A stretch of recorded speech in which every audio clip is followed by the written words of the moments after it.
Hi, everybody. This is Stephen from the End the Celts podcast. I hope you're all keeping well. I'm delighted again to be joined by John. How are you, John? I'm fine, thanks. Stephen, yourself? Yeah, I'm fine. Thanks for asking. And also, we have a new guest, which is very exciting for the channel, Francis. So I'm going to pass over to Francis to tell a bit about yourself, Francis, to the people in terms of your Celtic connections. This is like Ross did in our last podcast, if you don't mind. Yeah, no problem. So, well, I'm Francis, and I've just grew up knowing Celtic. That's just my dad used to take us to the game. My granddad was actually born on the 12th of July and never once celebrated his birthday on the 12th of July. So I couldn't support anybody but Celtic and stuff. So just similar like what Ross said, I was just always brought in underneath the turnstiles. Just always remember going to watch Celtic then. And that's pretty much it. It was just a way of living, to be fair, growing up as a young boy. Yeah. Pretty much. It's madness how you think about it. Really, it's a family thing, Celtic, isn't it? You're born into like a religion type thing. Totally. It's really, it didn't seem much at the time, but now it's life, really, isn't it? Yeah, it's a way of life, so it is. Mm-hmm. But thanks for joining the show, Francis, and looking forward to this podcast with yourself. Thanks for having me on. Yeah, no problem. We do appreciate it. So moving on to the Aberdeen game, I'll throw it over to you, John, first. How did you think we played, especially in the first half? I thought it was terrible, to be fair. Turnbull took his goal well, and I enjoyed that. But overall, the performance was quite poor. There isn't too much to talk about. I mean, a couple of decent performances for a couple of players, like you said, Turnbull, obviously, and he took his goal well. Ayer had a good half. I thought Taylor done alright, but I think all in all it was just a bit of lacklustre performance for me. The way I seen the first half, I mean, we started off bright, we were stringing passes together, but as much as we said before, all the play that we seem to do is in front of the back four, and it's not really challenging their goalkeeper. I think we had one or two shots on target, and obviously one of them was a goal from Turnbull. In terms of Turnbull, Francis, I'll throw this over to you. What do you think of him and his Celtic future? To be honest, I've been really, really surprised by him. Like, I've never really got the big thing about him when we were signing him, but he's totally surprised me. He's taken everything in his stride, I feel, and he just looks an absolute presence on the park and so confident and so comfortable on the ball. I hope he's got a big future at Celtic. I hope we can keep him for a wee while, but I don't know. I really don't. I hate to say that, but I don't know. It's almost like it surprised me how well he's performed. Yeah, it's almost like you looked at Frimpong and you thought he was going to stay for a 2-3 year period at least, and you wake up one day and he's gone within a blink of an eye. I hope that doesn't happen to Turnbull. Mm-hmm. But go back to the first half against Aberdeen. The goal came from Scott Bain playing that pass to Colin McGregor. 100%. Colin McGregor, he did something that I've not seen him do for a long time. He just drove with the ball. He didn't give it away straight away or try and make a pass. He drove with it. It's like he had something in his head click, get the team up the field. He found Turnbull. What did you think of the goal, Francis? I thought it was really good because, like you say, Scott Bain was quick to release it, and you seen in Ayer actually went and congratulated him and actually had a special mention to him after it about how big a part Bain played in it. But like you say, it was just McGregor just drove and just taking a wee bit of responsibility, and then just it's Turnbull would just once he's got to about 25 yards out, he's got that in him. He's got it in the bag to actually. I feel he really, really misses the target. I'm not saying he scores all the time, but I just feel he rarely hits the target. He really misses the target. Sorry, I feel he always seems to hit the target. Always seems to hit the target. I agree. You're 100%. Yeah, you're 100% right. I was going to touch upon in terms of Turnbull in that midfield. It looks like that position's his, the number 10 role. So where does that leave the likes of Rodgers and Christie? I heard there's a rumour going about that they're thinking about offering Christie a new deal, but would that not be a bit counterproductive to Turnbull, who's the number 10? He's the guy now. What do you think about that, John? I definitely see Turnbull as a future going forward. I think he's pretty much cemented his place in the starting 11. Christie is somebody I can see probably. I know you always hear stuff about people getting offered contracts, but it's whether or not an offer comes in for him. And if you believe everything that you've been hearing about him being touted down south and everything else, then it's possible he could be away in the next year or so anyway. Same with Rogic. We almost lost him the start of the season, I believe. So yeah.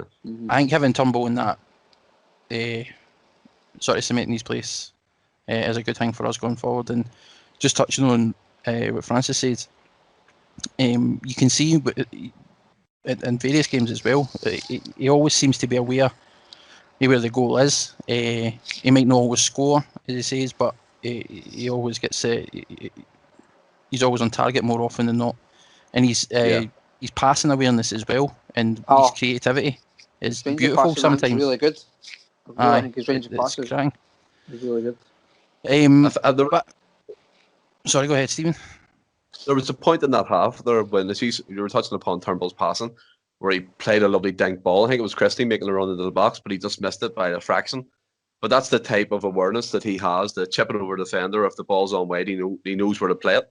And I think what I've noticed, what I've noticed from Turnbull as well, he's not blessed with blister and pace, but it's his awareness of where to be. He can hold players off, and I think that's vitally important for a Celtic midfielder, especially in the physicality of the Scottish League. Just being able to find a wee pockets of space and play them passes that could eventually do a goal. In terms of the second half, I know we touched upon the first half there, but as you said, John, there's not really much to write home about.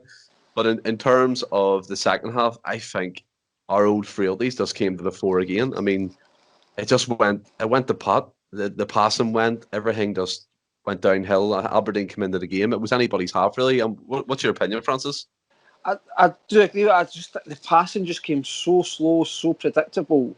It was everything was in front of Aberdeen, and it let them get 10 yards further up the park and press us a little bit higher. And I feel like the wide play, I don't think really John Joe Kenny had his best game for us, but it's not a slight on the boy because not many had a good game the other night. But I think Kenny, to go back to the first, Taylor done a lot of thankless running. I thought he was up and down, and it created a bit of space, but it didn't seem to do that in the second half. That might have been down to Aberdeen or whatever. But I just feel like the passing just became really, really slow, really, really slow in the second half. What do you think, John? What's your opinion on the second half performance? I completely agree with what Francis says, and this is something that I think has been consistent with us this season: is the passing or inability to pass. I mean, you can see obviously still signs for Rodgers' team and playing that sort of possession football, passing it, trying to work it into the box. But for whatever reason, it just doesn't seem. I mean, I think it comes down to, like Francis says, you got to give these other teams credit as well, because they've been playing against it now for years. It's become predictable, in essence, and it's just one of the things. It's like we need something fresh, and some needs to change, because this sort of, we press teams high all the time. We retain possession for the majority of the 90 minutes, and that's consistent. But it's breaking these teams down because they pack the box, they defend well, and they force us to pass the ball back, and we just never seem to get anywhere. This is why I thought Turnbull, his goal was great, and I think we need to see more of that, just taking shots for 20-25 yards out, just taking the chance, because it's no something we've done, and we've seen a couple of times Christie's done it, Turnbull's done it. When we take the shots and we take the chances, we can score goals. So I think we need to start doing that a lot more going forward, rather than just try to feed it into the box. And see as well with that, I think if you are taking shots outside the box, it might force the team to try and close you down and open up other spaces. Then you can maybe work into the space. Exactly. And behind it, just literally like you said, I think you just need to shoot sometimes. Just take a shot if it goes wide. But I don't know if that's a constant thing where players are scared to make a mistake. They're feared to shoot in case it ends up in Rose Ed and it's a horrendous shot. But I don't know. I think the way you mentioned Taylor there, Francis, I'm actually glad you brought him up. I've put up the past few hours on the Instagram page and the Celts Instagram page about Taylor, seeing what opinions are if he's going to be a left back going forward. It seems to be very split. There's a lot of people saying that need a strong left back up and down the wing, especially for the European football side of things. But then there's others saying he's doing a good job, 7 out of 10 each week. I mean, Taylor, to me, I said this to my grandfather as well, he reminds me of like a Jackie McNamara.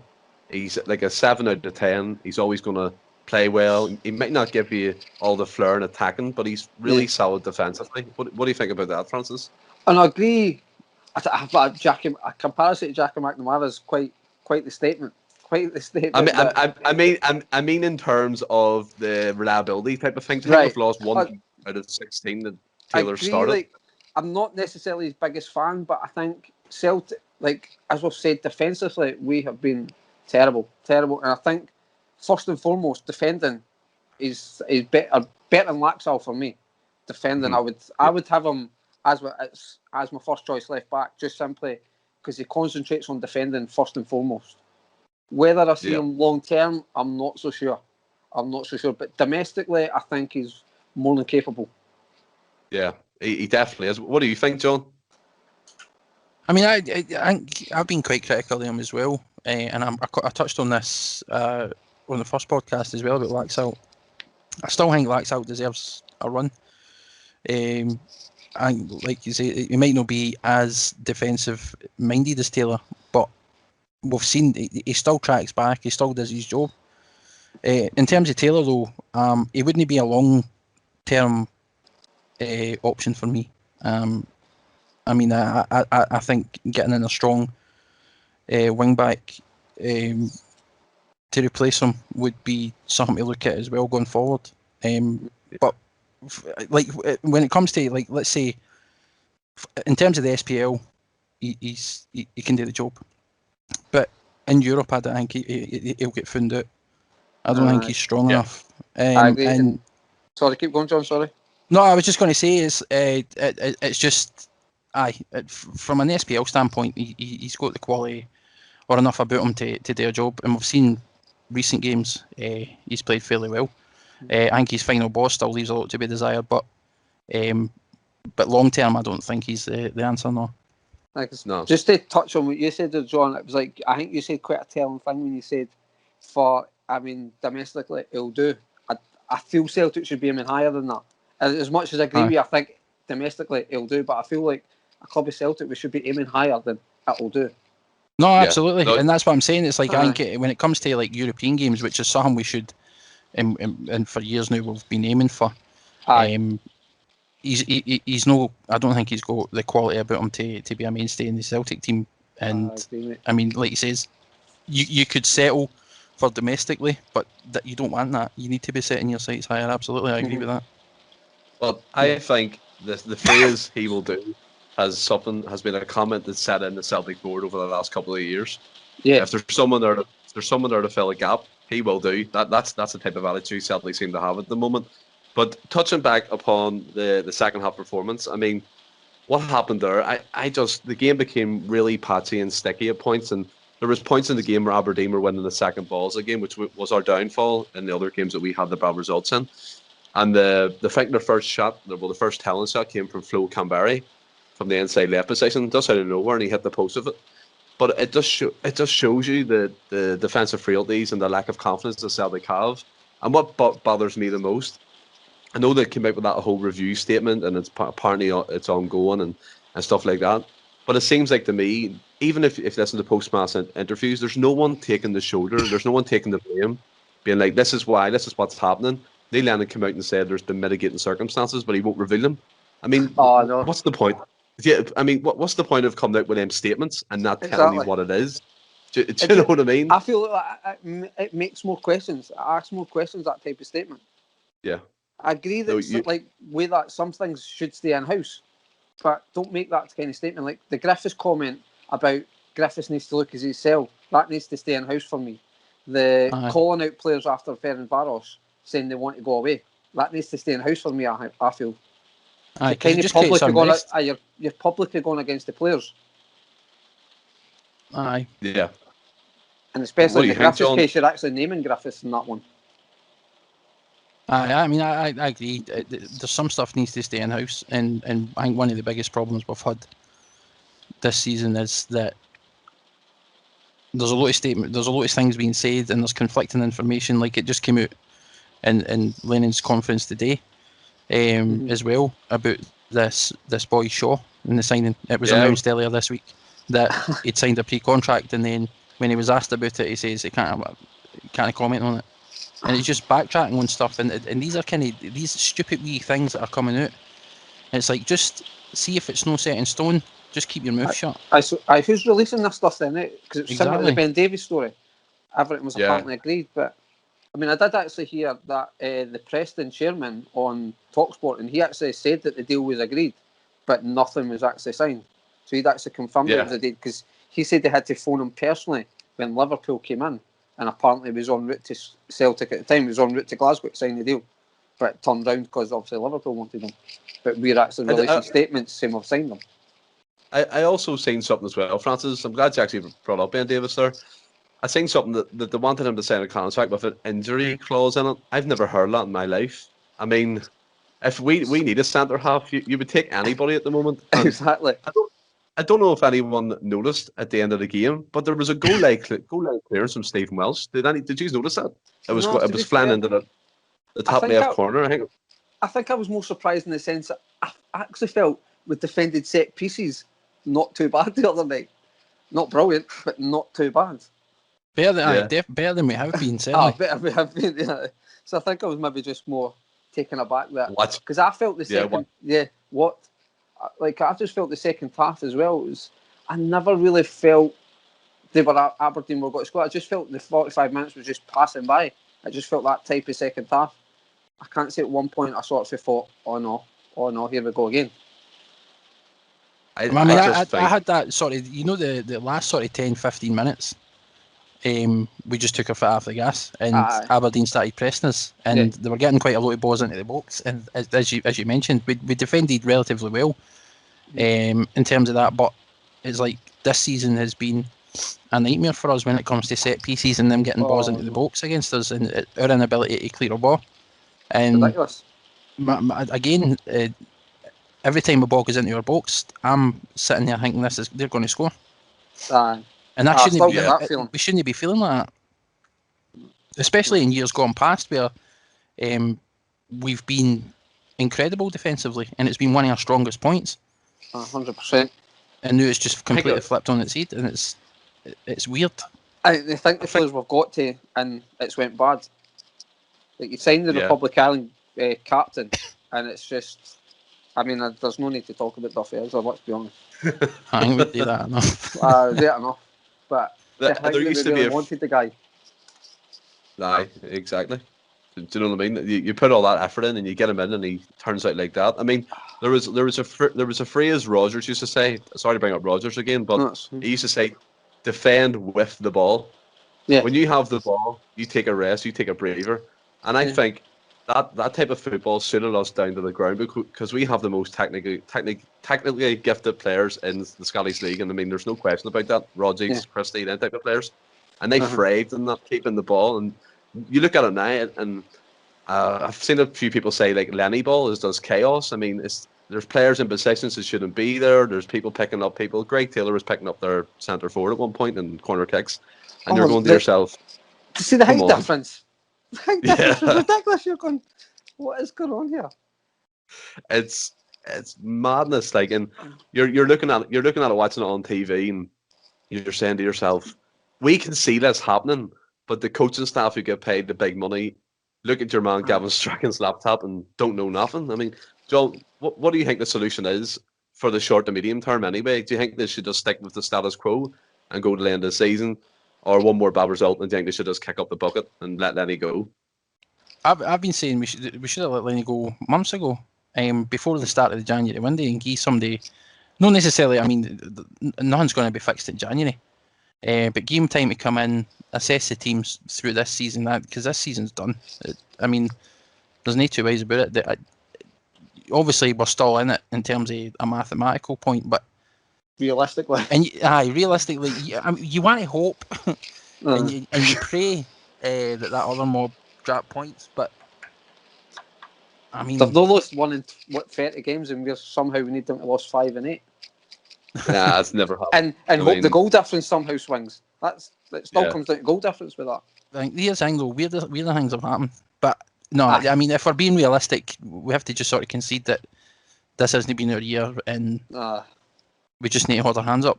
But I would, if it was up to me, Lennon isn't the answer. And I don't know too much about it yet because I've not seen it. But you might have heard about the trust meeting thing in the minutes. Oh yes, I've seen that. Yeah. And now Twitter's rife with speculation as well. That it seems to point that Lennon could potentially get another year, and that is just no good enough. That's risky. I think that's suicidal in a way, in the sense of season tickets, because you're going to be asking folk. Because I don't see fans getting in the stadium soon, or at a large capacity anyway. So if you're going to be sticking with Lennon, it's a big ask for folk to fork out £600 again to sit and watch it on the telly. Definitely, Yeah. and the backlash off the back of it as well. If that does happen, and they don't sort of change things at the end of the season, and he's still there next season, and nothing's changed, it's going to be crazy. I think you need to change. I just think that whole new voice thing as well. I think just a new voice. I think because we spoke, John, that obviously we're in the same boat that want Lennon away, but I find myself annoyed sometimes when I have a go at Lennon, because what he's done for the club as a player and manager, what he's put himself through. Because when Rodgers left, Lennon instantly jumped in, and after all the abuse, the death threats, the bullets, he had no problems with jumping in when we needed a manager. Aye. But it's just, and that's one of the ones. I touched on this as well in the last podcast, and I said that, just pretty much echoing what you were saying there. We, as Celtic fans, I mean, you see some of them say some pretty stupid things about Lennon, but we know, as Celtic fans, what Lennon's done for the club. And he'll always be remembered for it. And I don't think there's no Celtic fan out there, or any respectable Celtic fan, if you ask their opinion on Lennon, they're going to hear anything negative to say about who he is as a person. But I mean, in terms of, and I said before, the club is bigger than any individual. 100%. With Lennon, he's not the right man for the job at this point in time. I think his style's kind of dated now. Unfortunately, I think the game's changed so quick. Well, touching upon what you just said there, Francis, I actually heard a brilliant point today on another good podcast to do with Celtic. He is an analog manager in a digital age, which, if you think about it, is correct. And the way you touched upon there, when Rodgers left and left us in limbo, I have different opinions about that, because they could have easily went to Kennedy and said, look, take us through. The league was kind of wrapped up at the point. Lenny knew when he came in what the remit was and what the job was basically get the end of the season with the trophies intact. And if you think about this in reality as well, Francis, if you're taking out the whole legend status, and which he is, I 100% agree he's done. I'm from Ireland myself. I know what the abuse can be like. Yeah. But we took a sacked Hibs manager, and now we can't sack him. It's almost like it's all. Do you know what I mean? What's your opinion? Me and John have actually spoke about it along with others, that in November, October, we were 9 points behind or something, with 3 games in hand, with 3 games still playing against Rangers, and his job seems safer now. 15 points behind, with no games in hand, and 2 games against Rangers. You're like, how can that be? Like, his job seemed less safe in October when we were more chance of winning the league than it was in January when you were 23 points behind. It's scary how it went. I mean, it's almost like if he wins the game, he goes into the boardroom, chalks it up on the chalkboard, and is like, "Look, I can do it. If you give me more and more time." It's like you don't want Celtic to lose, but you feel like if he wins, it's another reason for him to stay. And as much as we need to win every game to the remainder of the season, and in the hope that something happens, but then if we do win every game, and like we said, the league's likely. That's highly unlikely we're going to win the league. And if he wins every game at the end of the season, at the end of the season, it's kind of easy to give him the job again. You're going, well, he's not lost the dressing room, because we've just won, maybe it'll work out about 12, 13 games on the bounce. You're like, he's clearly not lost the dressing room. So you're like, but it's like, I mean, see, and I completely agree with you, Francis. And see, like, even if by some miracle we won the league, right, and Lennon was still in the position he's in, and that happened, my opinion wouldn't change. He's not the right man for the job. I think it would be easier to get rid of him, as stupid as it sounds, winning the league, because he would be the guy that started the 10 and then finished it. And I think a wee bit of, like, the people higher up at Celtic liked that idea when he came in, stick with him, game 10 get him winning 10 the league. He was the one that started and finished it, and I think it would have been easier to send them away after that. But it's went totally tits up, isn't it? Well, John, you brought up there as well. There's rumours around Twitter now from the trust meeting saying he's going to get another year. Obviously, it's just rumours at the moment, but I've jotted down a few players here while I was speaking in terms of rebuilding and stuff. And it seems like time after time these players get overlooked. For me, likes of Ewan Henderson, they call back Scott Robertson from his loan for no apparent reason. Then there's Oko Flex, there's Carmo and Dembele, who both of them are likely to leave. But for me, the young players now should be priority. Ewan Henderson, for me, should be on that bench or at least getting in the squads above the likes of Rodgers and things. If they're not going to be there next season and the rebuild's happening now, what do you think, John? Do you think the young players should be given the priority now to get them through the end of the season and build them into that squad? It's a double-edged sword, isn't it? I mean, you want to say, given the fact that there's a position that we're in this season and where we stand, you maybe you're looking at other players we've got and the likelihood that they might leave, and then saying, right, well, let's bring in these younger boys, give them a game, give them time to sort of gel with the rest of the squad and stuff like that. But at the same time, it's like you risk then throwing away even more points. And we could, I mean, it's no worth thinking about, but imagine we go through the rest of the season without winning. Yeah. Oh, and do you know what I mean? It's like you're taking a risk by giving the young boys a chance. And I do agree with what you're saying, Stephen. There's a few young players that we've got on the books that I'd like to see play more and get a chance. But is it worth the risk? Well, for me to help qualify your point as well, John, it's like say if you play the young boys and you're leaving your Rogic and Christoph here, you maybe then devalue your name. You maybe got to lost money because clubs will be looking going, well, we know they want rid of him, so we'll put a lower offer in. Low ball offer, and you're like, is it really worth cutting your nose off to spite your face, if you like? But I agree with what you're saying. If boys aren't going to be there next year, should we really be looking? Should we just start saying, right, let's try and get our team, get them ready? Yeah.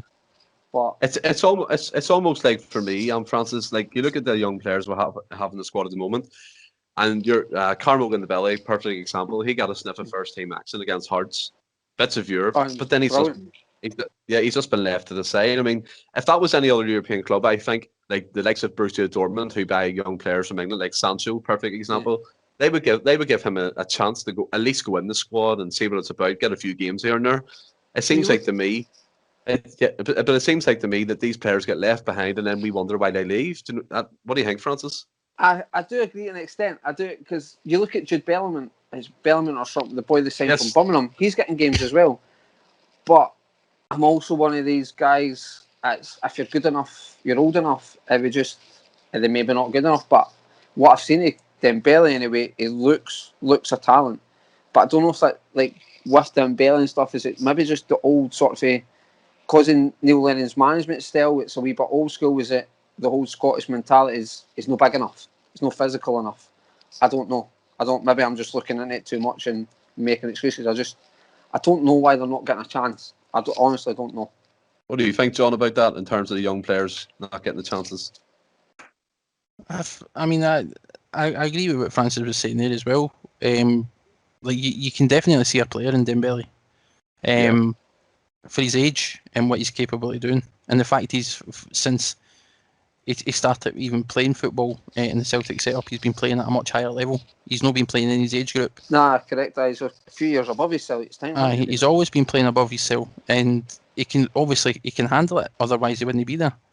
But when it comes to the first team, it's a different kettle of fish altogether, isn't it? It's a case of you've got the players in the first team now who are mainstays and pretty much, or at least in recent seasons, maybe not so much this season, but had essentially guaranteed their name on the team sheet, and try to get them out the picture. To give these boys a chance was more difficult because, I mean, you had to drop somebody or whatever, but we were in a more comfortable position in recent seasons whereby we could do that, and that's how we go to the likes of his debut and stuff like that because we could afford it. Yeah.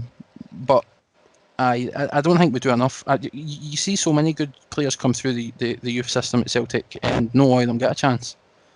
Yeah, that's right. It's a shame because it's like you then see these boys go on and end up becoming superstars elsewhere. And maybe we didn't see it at the time, but it just shows you what they were capable of, and it makes you think, well, Yeah. what if? Mm-hmm.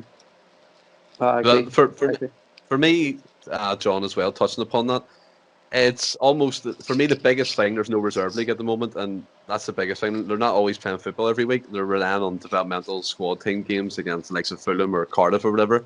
But in terms of that, we'll move on to the post match against Aberdeen. I know we'll off a wee bit of a side topic there, but it was enjoyable speaking about that.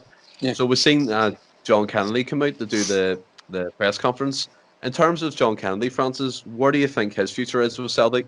I'll give you mine before you Cool. give your point. I think in my head, right, this is going to be a bit of a wild card. They're maybe trying to get him the media training, make him manager next season with a director of football who's experienced. Can you see something like that happening?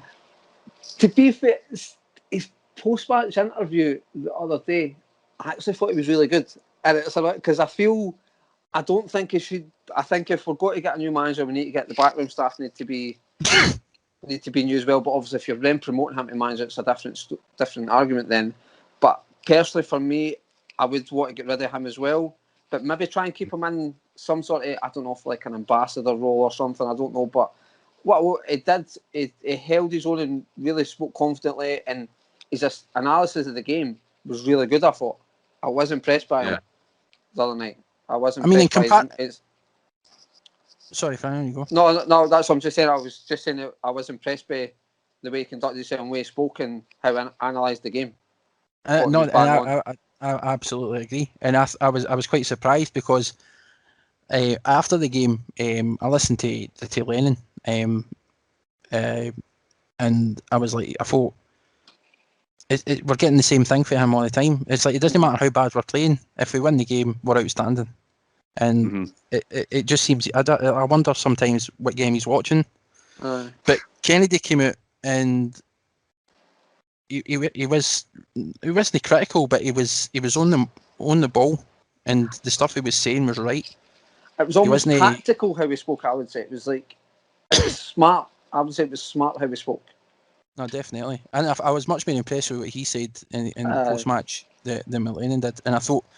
He touched on obviously the last few minutes in Aberdeen getting it as he touched on the first half and the passing failures and stuff like that. Wee things that we as fans would notice, which I thought was quite impressive. But aye, and in terms of him in management and things like that, no for me, no chance. I mean, if you look at it as well, I don't know if you're just sensitive, but especially when the cameras are towards the dugout, there seems to be a bit of tension between him and Lennon. I don't know what it is, or if they've had it infighting, or that's one of the mitigating circumstances that he can't reveal.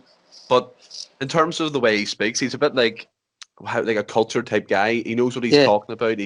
He's got ideas about the game, but it's almost like that's great and all. Where's these ideas for these bad runs or these teams that are coming to Celtic? What influence has he got on the bench? I don't know. Has he got that kind of say? I don't know. You would like to think so as assistant manager that he's got a big say, but has he? I don't know.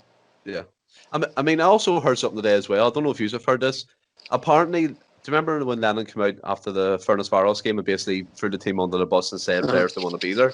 There was players that he wanted to get rid of, and apparently the board blocked that happening. Now, I don't know. Obviously, it's not confirmed, but I heard it from another podcast today, and it seemed the podcast that I listened to seemed very reputable anyway.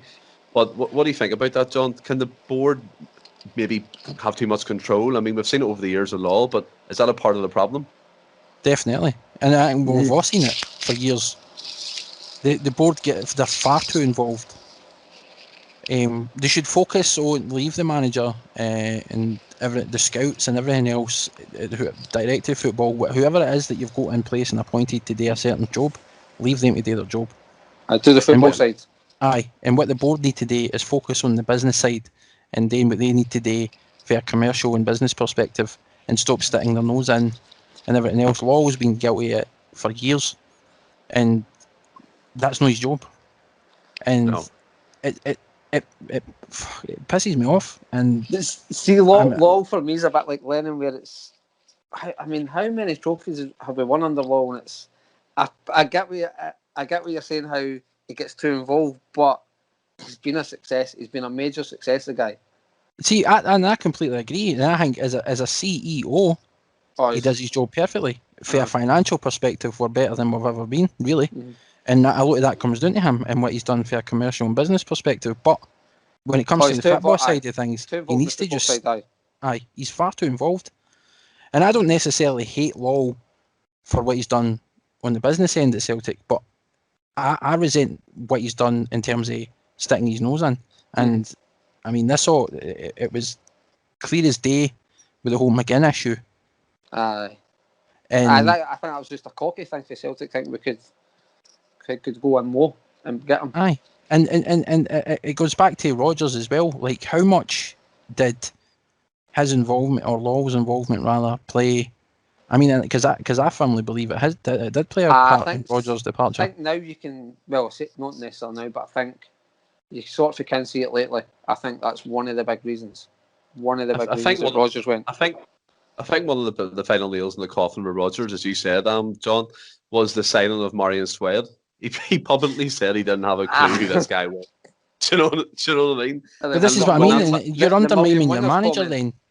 And if you're coming in and you're just signing players behind your manager's back, regardless of what you think of them or what scouting network or whatever you've got in place, looking at these players and coming back and reporting directly to you as a CEO and saying, "Oh, this guy looks like he might be all right," and then you going through behind your manager's back to sign players, that is no way to run a football club. Nah.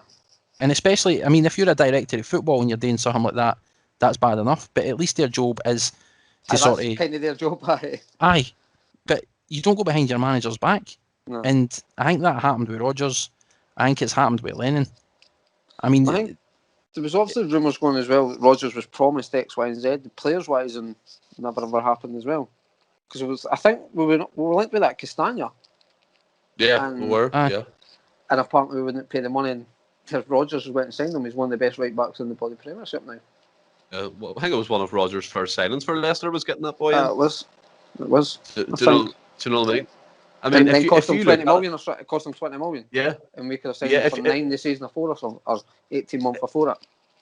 If you look at it, Francis, as well, from the business aspect, the wasted transfer fees over the years on players like Amiro Balde, all them types of players, we could buy at least 2 quality players per summer, and the rest maybe project players. But players to make a difference in that team, because a £98 million for that Castagna could have solved our right back problems for years. Yeah, it really could have. Yeah, 100%. 100%. And I think as well with the whole Rodgers thing. No, I don't like it keep going back, but it's pretty relevant now. You can see Law's influence, but I mean, before their retirement statement came out, Scott Brown was saying we should build a statue of him. Neil Lennon was out bumming him up to the highest. It's almost like he's Jesus and he's walking around Lennoxtown with a halo. Yeah, but I think again when it comes back when you come back to the commercial and business side of Celtic, he has been outstanding for us. Yeah. But we as fans, and I mean, it's all right saying when you look back at it now, but we've known for years Law's been sticking his nose in, and he's known that Rodgers wasn't the first manager that was undermined, and it's not the first time we as fans as well have seen us fail in terms of picking up players on transfers and everything else, and not being willing to pay the money. And it's been a problem at Celtic for years. And it's like you'll get fans will argue, "Oh, but we paid so many millions for Edward," and it's like, aye, but it's like see, boys, as well. Like, you're true fan, but we're not caring how much money Celtic are making, or how much they're in the red, or how much are in the black, or whatever in the bank. We don't care how much is in the bank at the end of the day. It's what's happening on the park. So it doesn't, like, as much as Law's done good commercially, you doesn't really care about that as a football fan, do you? No, I mean, obviously you don't want the club to be in the position we were in the 90s. Yeah, no, 100%. I agree with that. At the same time, we know, because they release the interim reports every year, you know, from a financial perspective, that there's money there, there's money available. Aye, and we're not spending it, and I think that's what pisses a lot of Celtic fans off, because we're not investing, and that's been pretty much adamant that and like you says, you're bringing in players the manager doesn't know about. You got to wonder how many players that we have brought in was like at the manager's choice. Aye, and we know just historically that chances are it wasn't. And the I mean, to fact be that none fair, of them, the invest. I'm not saying they invested well, but they did invest this summer. I don't think we can disagree there. Like, spent the best part of 20 odd million. That's aye, went but tits up with again, how many only of the Tumble turned players? Aye, Tumble turned out. Not Did we, another one. With Laxal, I suppose the jury's out in Laxal. I suppose you can't totally contradict myself here. I'm nearly making a case for every player we've gone in. El Yunusi's our second top goal scorer, but I suppose it's just a loan deal. I think that's another thing, by the way. Just going back to that, El Yunusi, he is our second top goal scorer, and he barely starts a game. I know. I really rate the boy. I rate him as well, and we know what he's capable of. But I don't know if this diamond formation will sort of had to fall on because a lot has been down to James Forrest being missing, and I think we're feeling, and the diamond doesn't really suit El Yunusi. I don't feel it doesn't really suit him. As stupid as that sounds, when he's second top goal scorer. No, I don't think that formation suits him. To think that one player being out injured has caused the entire team to collapse in itself, and our inability to then settle. I'm not blaming James Forrest injury. No, but like you say, you've not got any wide players. When you consider his assists throughout the season, it's ridiculous. It's absolutely ridiculous. I mean, he's definitely been a loss. But what I'm saying is, and it sort of backs up your point. It's since Forrest went out, it's like we lost that width on the right. And Mikey Johnson's only just came back. You've got El Yunusi, I guess you could play in the left. But I mean, I had nobody in the right after that. No, nothing at all. And it forced us to then change the formation, and we tried different things. The only good that's came for that is Sorrow and Tumble. It got them in the team. No, absolutely. But as you said there, Francis, one of my biggest bugbears is that our rivals across the city seem to have money to spend every transfer window they're in. I mean, apart from our last summer transfer window, we spent the excess of £20 million. I think they outspent us in the previous 4 windows. I believe they have.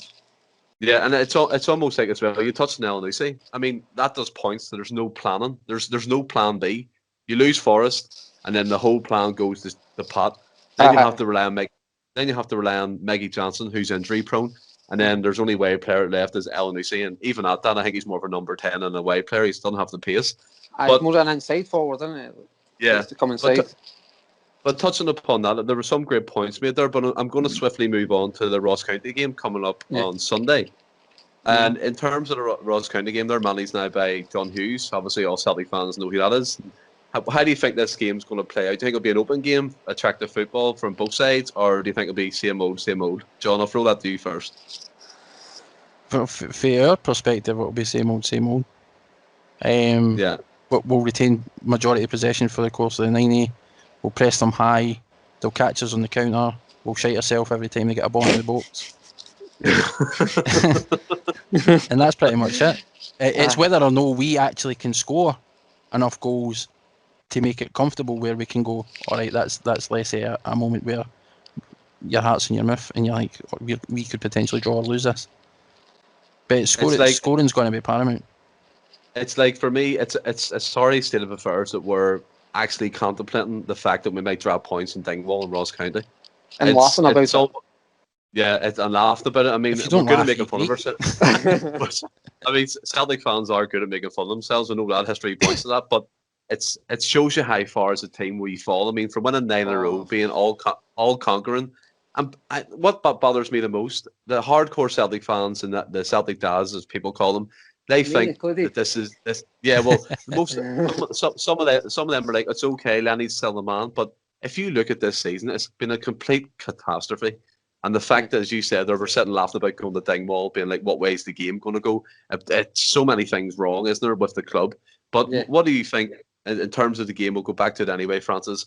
How do you think it's going to pan out in the first half, second half? Do you think it's going to be attractive, as I said to John? Or do you think it's going to be just the same old boring Celtic? I think it'll be boring because it's getting played at midnight in Dingwall. Time to get up there, it'll be knackered. What is that kickoff time all about? It's Sky Sports for you. But when has a game ever been played at 7:30 in Dingwall? I have no idea. Nuts. But just about the game, you just don't know what you're going to get with Celtic now. The likelihood is just a boring performance will probably do enough to win the game. And to be fair, right now the position we're in, can you really ask for anything more? It's all we can do is win the next game and see where it gets us. Yeah, See where it gets us, really. I mean, as you say, that you just have to round the result. But you look at upon as a season as a whole. I mean, the signs were there even from last season that this team wasn't going to do the distance. We were all confident with the summer transfer window, but as you said, Turnbull, who else? Maybe Laxalt come in and did a good job. Elyounoussi from last year and now into this year. Yeah. And then you've got the wasted wages to sit in the bench each week. But we'll move on now to our lineup predictions. I'll start with you, Francis, as the newcomer to the show. What have you gone for in terms of your lineup, your formation, things like that? Well, go with the same back five if you like, with Bain, John Joe Kenny, Welsh, and Aaron Taylor at left back. I think Brown may come back in. I think Sorrell started the game okay and he was playing good passing, but I feel his tackling's got a wee bit rash. And I think Brown's the last few games he's came in played well. And then I think Christie will play, and then Turnbull and probably McGregor way. And I wouldn't be surprised if maybe even Rogic coming in with Christie up front with Edward. I don't think Ayet will play. Christie up top. I don't understand why there's like I don't understand it. I don't think he's. I think there's a wee bit more in when they called out Griffiths. I think there must be a wee bit more in it because he brought Kamala on the other night before Griffiths, and you've seen the previous week. Like Edward looks a different player when Griffiths is on the park. Looks so much happier. You're 100% right. I'll throw it over to you, John. What's your lineup prediction? So I'm going to stick with Bain in goals. Same back four as the Aberdeen game. So Kenny, Ayer, Welsh. I think Taylor will start again. I think I agree Brown will probably come back in. He's had a game essentially to get a wee bit of rest. He's been playing well recently. So I suspect he'll come back in. McGregor, Turnbull, and this comes back to other things I've said before, where there's far too much rotation happening, where it's difficult to sort of pick a team and play 7 number 10s. It's mental. But I'm going to say, I'm going to go Rogic. Guess you never wrote this down, John. No, I'm just going to. But I'm going to say Rogic, and I'll say Edward as well. And I'm going to stick with Ayeti. You're going to stick with Ayeti, yeah? Aye. Hopefully. I'll fire in my team now. I'm going with Bain, goalkeeper, Kenny, Welsh, Ayer, Taylor. I think Sorrell will start. Christie, McGregor, Turnbull at the point of the diamond, and I went for Edward. And surprisingly, I mean, I don't know what you think about this, but I've gone with Kamala with Eddie up top. Oh, can't see it. The boy's second touch is a tackle, man. Come on. I know, but the way I'm looking at it is, it's like a pick and mix now with who's going to be playing up top. So I think they're playing rock, paper, scissors, eh? Yeah, 100%. Or I don't know, playing hangman in the change room to see who wins is going to play. But that's for me what's going to be the lineup. Kamala, as you said, his second touch is it's terrible sometimes, but you never know. He's got all the world in the world, the boy too as well. He looks so determined, but he's not got a touch.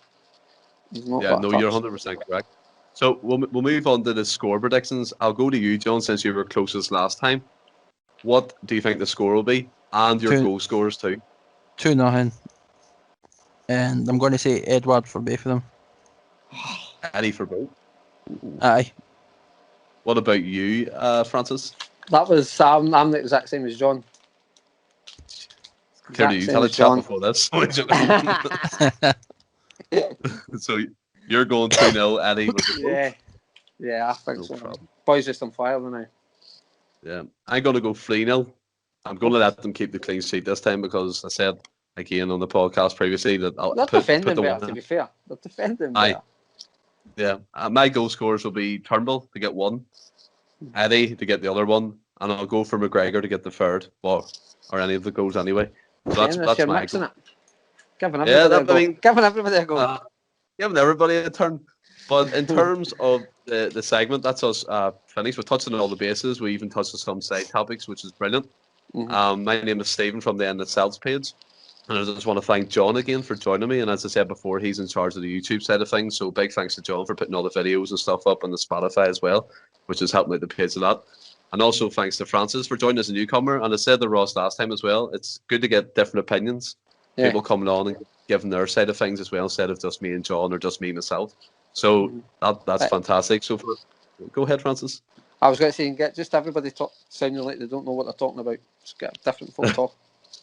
Yeah, exactly. And I hope you come on again in the future as well. Oh, 100%. 100%. Yeah. Have you enjoyed it?